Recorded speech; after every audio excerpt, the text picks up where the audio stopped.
작년 10월부터 시작했던 컨설팅이 100분째를 돌파했습니다. 오늘 영상 촬영하고 있는 시점이 4월 13일인데 오늘 기준으로 이제 114명 진행을 했고요. 제가 컨설팅을 지금까지 진행을 하면서 느꼈던 것들, 그리고 대부분의 수험생분들이 저한테 질문하셨던 것들 같이 공유를 좀 해보려고 합니다. 자, 일단은 초반에 컨설팅을 진행할 때는 제가 수강생분의 성향을 파악하기 위해서 여러 가지 좀 물어보기도 하고, 왜 이 시험에 뛰어들었냐 좀 뭐 여쭤보기도 하고, 뭐 성향에 대해서도 여쭤보기도 하고, 또 MBTI도 여쭤보기도 하거든요. 그런데 MBTI는 거의 제가 빠짐없이 물어보긴 하는데 너무 특이한 게 MBTI가 거의 정해져 있어요. 100명 이상의 컨설팅을 진행하면서 가장 많았던 MBTI는요 바로 였습니다.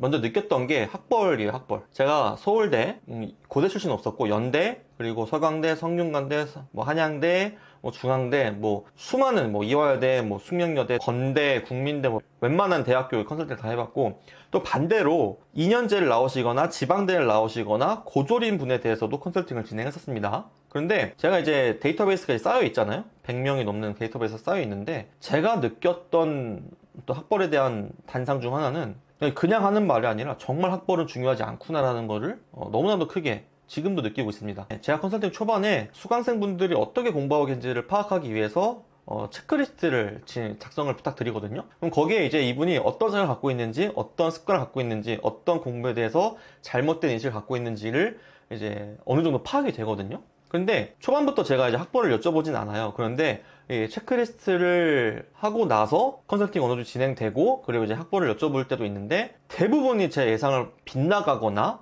이 절대로 체크리스트가 학벌에 비례해 가지고 결과가 나오진 않는구나. 그래서 다시 말해서 좋은 대학을 나왔다고 해서 공부 습관이 올바르게 잡혀 있거나 아니면은 공부를 되게 잘 하고 있다, 올바른 방향을 하고 있다 라는 것도 절대로 아니고요. 반대로 지방대를 나오시거나 2년제를 나오신 분들이더라도 공부를 굉장히 올바른 방향으로 하고 계신 분도 정말 많이 봤거든요. 그래서 수능은 잘 모르겠지만은, 또 수능을 4번이나 봤잖아요. 수능은 잘 모르겠지만은 확실하게 느낀 거는 성인이 되는 이후의 시험에서는 학벌이 그렇게 중요하지 않는구나. 물론 학벌이 아예 뭐 비례하지 않는다 이건 아니에요. 당연히 비례하겠죠. 그리고 전문직 출신 대학 대부분이 이제 좋은 학벌들이 많은데, 반대로 또 아닌 분도 계셨고, 그냥 굉장히 좀 헤매거나 힘들어하는 분도 계셨고, 반대로 대학교가 상대적으로 높은 대학이 아니라고 할지라도 공부를 굉장히 올바른 습관으로, 올바른 방향으로 잘하고 계신 분도 많았다. 다만 한 가지 안타까운 거는 학벌이 비교적 안 좋은 분들이 공통적으로 제가 느꼈던 게, 공부를 되게 잘하고 계시고 올바른 방향으로 하고 계시는데 그 어떤 확신이라고 해야 할까요? 확신이 많이 없으시거나 좀 불안해 하시는 분들이 상대적으로 좀 많았던 것 같아요. 왜 그러냐면은 이제 시험에 진입은 했는데 그래도 내가 좀 학벌이 좀 안 좋아서 불안해요, 좀 걱정이에요, 내가 잘할 수 있을까요, 뭐 이런 것들에 대한 고민이나 걱정이 많으시더라고요. 그런데 절대로 학벌이 다가 아니었다. 학벌이 상대적으로 안 좋으신 분들도 공부 정말 잘하고 계시고 저를 놀래켰던 분들도 정말 많았다는 거 말씀드리고 싶고, 또 학벌이 안 좋다고 해서 전문직 시험에 도전하는 것을 망설이거나 이런 분들에게는 제가 정말 용기를 북돋아드리고 싶습니다. 자, 그리고 MBTI는 정말 신기했던 게 90% 이상이 FP나 TP였어요. 그러니까 J가 거의 없었어요. J는 제가 지금까지 진행했던 114분 중에서 제 체감상으로는 10분이 안 됐던 것 같아요.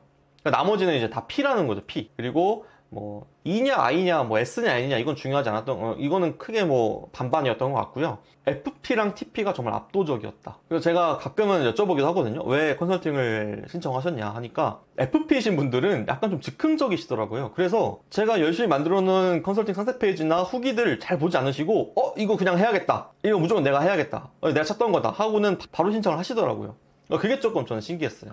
저는 MBTI가 TJ거든요. 그래서 뭐 하나 살 때나 아니면 뭐 이런 걸 컨설팅 같은 걸 고민한다고 했을 때는 이제 후기도 한번 여러 개 읽어보고 이러면서 선택했을 것 같은데, 후기는 거의 안 보시고 거의 그냥 바로 신청하시더라고요. 네, 그게 너무 신기했고, 근데 이제 또 T나 J이신 분들은 상세 페이지도 열심히 읽어보시고 후기도 한번 다 읽어보시고, 카페, 제가 운영하고 있는 카페도 가입해가지고 다른 수강생분들이 어떻게 계획 짜고 있는지도 확인하셨다고 하시더라고요. MBTI에 이어서 연결돼서 말씀드리고 싶은 게요, FP가 많다고 그랬잖아요. FP나 TP 이분들이 제 체크리스트에서 가장 많이 체크하는 게 아침형 인간이 돼보려고 시도한 적이 있다. 이거 100이면 100 다 그냥 해본 적 있다라고 체크하시더라고요. 아침형 인간이 되기 위해서 잠을 줄여본 적이 있다는 거죠. 아니면은 새벽에 일어나려고 뭐 미라클 모닝 뭐 이런 거 해가지고 해보려고 했다고 하셨는데, 자, 제가 말씀드리고 싶은 게, 일단 제가 말씀드린 공부법은요, 저는 가급적 개인의 성향이나 어떤 성격 이런 거를 최대한 존중하고 살리면서 공부를 하는 걸 추천드리거든요. 그러니까 다시 말해서 야행성 인간이시면 야행성 인간대로 공부하시면 돼요. 그리고 아침형 인간이면 아침형 인간대로 공부하시면 돼요. 이거를 굳이 내가 무리해서 힘들게 바꿀 필요가 없다는 거고, 또 대부분들이 또 못 바꾸세요. 바꾸다가 포기하시고 다시 돌아오시거든요. 근데 이게 문제는 뭐냐면은 자책한다는 거예요, 자기를. 그리고 불안해한다는 거죠. 아, 나 아침형 인간 돼야 되는데, 아침형 인간이 공부를 잘한다는데, 아침에 공부하면 좋다는데, 아침을 먹고 공부하면 좋다는데, 일찍 자는 게 좋다고 하는데, 물론 일찍 자는 거 좋죠. 좋은데 본인이 살아온 20, 30년간의 어떤 성향이나 이런 것들을 한 번에 바꾸는 거는 매우 쉽지 않은 일이고요. 그리고 그렇게 하지 않아도 충분히 올바른 방향으로, 그리고 계획과 더불어서 최소한의 순공모식을 확보하고 있다면은 충분히 합격하는 데 지장이 없거든요. 저는 아직 아침형 인간이거든요. 아침형 인간이긴 한데, 아침형 인간이라고 해서 무조건 합격하고 공부 잘하고 이런 거 절대로 아니에요. 그래서 제가 항상 그런 분들께 하지 마시라. 그냥 그대로 본인이 새벽에 공부 잘 되면은 새벽 공부하시고, 잠이 많으시면 잠 많으신 대로 잠 줄이지 말고 본인이 하던 대로 그대로 하라고 말씀드립니다. 또 연결돼서 얘기해보고 싶은 거는, 이제 잠 줄이시는 분들, 그리고 잘 못 쉬시는 분들 너무 많습니다. 네, 그러니까 잠을 줄이는 이유는 시간이 부족하다라는 거고요. 쉬는 것도 마찬가지. 그러니까 쉰다는 거는요, 하루에 공부를 하다가 중간중간 쉬는 거 이런 거 말고요, 그냥 일주일 내내 쭉 공부하시는 분들이 생각보다 되게 많더라고요. 그리고 쉴 때도 되게 좀 불안해 하시고, 이거 내가 지금 쉬어도 될까? 시간이 얼마 안 남았는데, 아니면은 내가 지금 수험생인데 이렇게 쉬어도 될까? 이렇게 되게 좀 불안하거나 초조하신 분들이 제 생각보다 너무 많더라고요. 자, 그런데 말씀드릴 거, 잠은 많이 자면 잘수록 좋은 거예요, 여러분들. 10시간을 자야지 생활이 된다라고 하시는 분들한테는요, 10시간 주무시라고 말씀드려요. 저조차도요, 수험생 할 때 알람을 안 맞추고 잤고요, 낮잠도 많이 잤어요. 그러니까 잠을 줄인다고 해서 공부에 집중되는 것도 아니고요, 공부를 잘하는 것도 아니고요, 시험 합격하는 것도 아니에요. 잠은 우리 일상생활에 있어서 아주 중요합니다. 우리가 지금 벼락치기 하는 게 아니잖아요. 우리가 지금 3, 4일, 일주일만 공부하는 게 아니잖아요. 몇 개월, 몇 년을 공부해야 되는 장기 레이스인데, 잠은 우리한테 매우 중요하고 소중한 거예요. 집중력이나 효율성도 잠을 많이 잘수록 올라가는 거고요. 그리고 내 기분이나 상태도 좋아지는 거고, 그리고 더 중요한 것이 내가 그날에 암기했던 것도 잠을 통해서 내 머릿속이 정리가 되고 체계화가 되고 암기도를 올려주는 거예요. 여러분들 나는 경험해 보셨잖아요. 잠 줄여가지고 공부 잘 되시던가요? 다음날에? 일주일에 반나절도 안 쉬고 공부해서 또 슬럼프가 오거나 번아웃이 오지 않으셨나요? 자, 여러분들 장기 레이스예요. 잠 푹 주무시고요, 많이 주무시고요. 저는 가급적이면 일주일에 하루 정도는 풀로 쉬는 걸 추천드립니다. 휴식도 잠도 수험생활 일부예요. 불안해하시거나 초조하실 필요 전혀 없어요. 심지어 저는 시험 직전, 전날까지도 그렇게 유지하는 거를 추천드립니다. 다만 본인이 대학교 때 벼락치기에 좀 능하거나 내가 하루 이틀 정도는 잠을 좀 줄여도 지장이 없었다라고 하신다면은 시험 직전에 좀 스퍼트를 올리셔도 괜찮은데요. 참고로 저는 그러지 못했거든요. 저는 그런 스타일이 아니었기 때문에 저는 시험 전날에도 똑같이 자고 똑같이 낮잠 자고 똑같이 행했습니다. 그래서 이 부분 꼭 말씀드리고 싶었고요. 그리고 또 많이 하시는 질문 중에 하나가, 과목이 만약에 뭐 A, B, C가 있으면요, 과목 A, B, C 몇 대 몇으로 해야 돼요? 라는 질문 되게 많이 하시거든요. 그런데 이거 정확하게 정답 드릴게요. 과목 비중은요, 수험가에서 통설적으로 나오는 비중들이 있을 거예요. 뭐 2대 1대1, 뭐 3대 2대1, 뭐 이런 식으로. 그런데 그 비중은 초반에 시험 입문했을 때만 적용하는 게 맞고요. 그 다음부터는요, 정답 말씀드릴게요. 내가 모르거나 부족한 게 많은 과목을 집중적으로 하시는 게 맞습니다. 그러니까 A, B, C라는 과목이 있는데 누군가에게는 A라는 과목이 좀 부족할 거고 누군가는 C라는 과목이 부족할 거예요. 그러면은 자기가 부족한 과목에 더 집중하는 게 맞는 거예요. 내 점수를 올리는 공부는 결국에는 내가 부족하거나 약한 부분, 취약한 부분을 공부하는 것이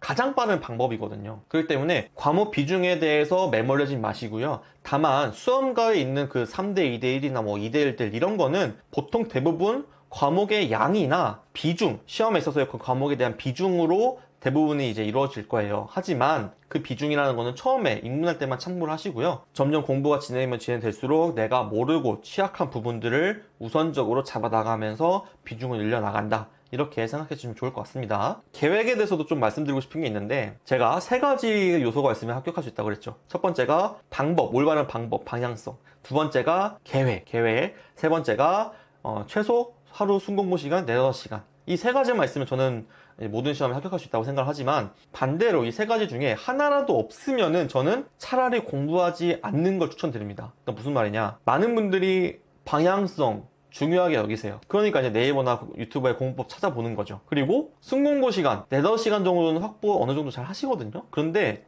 계획을 되게 안 하시거나 무시하시거나 아니면 계획 짜는 시간 자체도 아까워요 하시는 분들이 되게 많아요. 근데 이 계획은요, 너무너무 중요합니다. 올바른 방향으로 나아가고 있는지 점검할 수 있게 해주는 것이 계획이고요. 그리고 순공부 시간 4~5시간으로도 합격할 수 있게 만들어주는 제일 중요한 요소 중 하나가 바로 이제 계획이에요. 계획. 자, 여러분들, 계획은 나중에 큰 시간 낭비를 방지해주는 역할을 하는 거예요. 계획 짜는 시간을 절대로 아깝게 생각하시면 안 됩니다. 계획은 뭐 단순하게 정의하자면은, 제가 다음 영상에도 올리겠지만 저는 계획을 11년간 정말 엑셀에다가 세워왔거든요.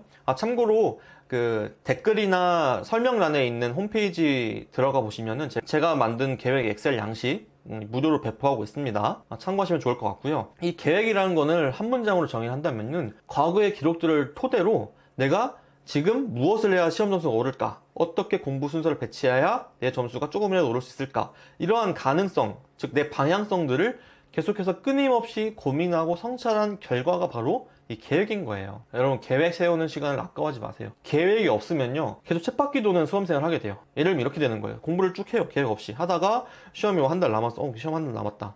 공부를 하다가 시험 직전이 됐는데, 나 지금까지 뭐 했지? 그냥 지금 합격할 수 있을까? 확신이 없어요. 자신감이 없어요. 그리고 시험을 봐요. 그리고 떨어져요. 그리고는 다시 공부를 시작해요. 또 계획 없이 쭉 공부를 해오다가 시험 직전에 됐는데, 내가 지금까지 또 뭐 했지? 이번에 합격할 수 있을까? 이번에 1년 더 했는데 합격할 수 있을까? 라는 확신이 없어요. 계속 쳇바퀴 도는 거예요. 계획이 없으니까. 그래서 제가 무료로 배포하고 있는 계획, 양식 한번 참고해 보시면 좋을 것 같고요. 또 계획에 대해서도 제가 기회가 된다면 영상으로 또 올리도록 하겠습니다. 네, 그래서 지금 6개월 정도 이제 114분 컨설팅을 해드렸는데, 멘토가 필요하시거나 합격할 때까지 관리가 필요하신 분들은 뭐 컨설팅 후기나 이런 것들 상세 페이지 좀 보고 참고하셔가지고 관심 있으시면은 문의하시거나 아니면 신청하시면 될 것 같습니다. 네, 이상 손민기 변리사였습니다. 감사합니다.